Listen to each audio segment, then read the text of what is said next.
60 secondes expat. L'actu de la mobilité internationale. Préparé et présenté par Jeanne.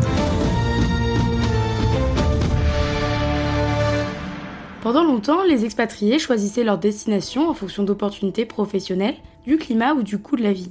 Mais une nouvelle variable est en train de s'imposer, la Smart City, ou ville intelligente. Ces villes hyper connectées, pensées pour optimiser les transports, l'énergie, la sécurité et les services publics, deviennent de plus en plus attractives pour ceux qui s'installent à l'étranger.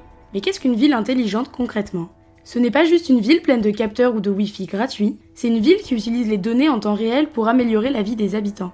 Gestion des embouteillages, consommation énergétique, accès aux services de santé, à l'éducation, à la culture. Et pour un expatrié, cette fluidité peut faire toute la différence. Alors prenons quelques exemples. Singapour, souvent cité comme modèle, combine une gouvernance technologique centralisée avec des services hyper efficaces. Transport public géré par IA, alerte en cas de pollution, démarches administratives 100% numériques. Résultat, pour un nouvel arrivant, l'installation est rapide, intuitive et presque sans friction.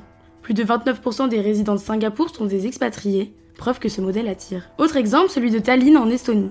Moins connue mais tout aussi innovante. Ici, chaque résident, y compris les étrangers, a accès à un identifiant qui lui permet de voter, payer ses impôts, ouvrir une entreprise en ligne. C'est aussi l'un des seuls pays où l'on peut devenir e-résident sans y vivre physiquement, un avantage stratégique pour les nomades numériques et entrepreneurs expatriés. Et plus récemment, Dubaï a lancé une stratégie Smart Dubai 2030, avec pour objectif de devenir la ville la plus connectée et durable du monde. L'expatriation y est déjà massive, près de 85% de la population est étrangère. Ce que propose Dubaï, ce n'est pas seulement du confort technologique, mais aussi un écosystème pensé pour accueillir des talents venus du monde entier, avec des zones franches, des écoles internationales et une connectivité numérique quasi parfaite. Mais au-delà de ces cas spectaculaires, des métropoles plus classiques comme Copenhague, Toronto ou Séoul intègrent aussi l'intelligence urbaine dans leur attractivité.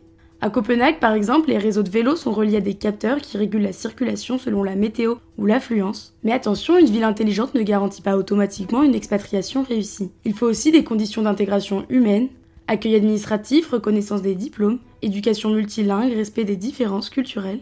Une ville peut être smart sur le papier mais inaccessible ou opaque pour un étranger si la technologie n'est pas pensée avec l'utilisateur global en tête. Autre limite à surveiller, la surveillance numérique. Dans certaines villes très avancées technologiquement, comme certaines zones de Dubaï, les expatriés peuvent aussi se heurter à une surveillance accrue de leurs déplacements ou de leurs données personnelles. L'intelligence urbaine pose donc aussi des questions d'éthique, de transparence et de droit à la vie privée. Retrouvez 60 secondes expat en podcast sur françaisdanslemonde.fr